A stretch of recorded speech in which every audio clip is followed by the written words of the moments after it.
సీకట్ల సీతుల్లా బతుకుతున్నాం ఈ చిన్న గుడిసెలలో.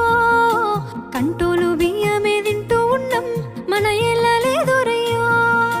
కష్టాల్లో తోడున్న అందరికీ నా ఒళ్ళని కనిపిస్తలేనమ్మ కొందరికి కష్టాల్లో నేనున్నని.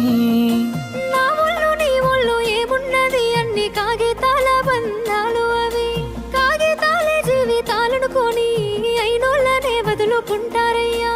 బాగుంటే 10 మంది వస్తారయ్యో చుట్టాలై మన ఇంటికి. లేకుంటే వదిలేసి పోతారయ్యో అయినోళ్ళే ముమ్మాటికి. చూస్తున్న చుట్టంత కళ్ళతోని జరిగేది నాటకమే. నా ఒళ్ళు మా ఒళ్ళు అనిపించేది చేత చెల్లేటి కాగితమే.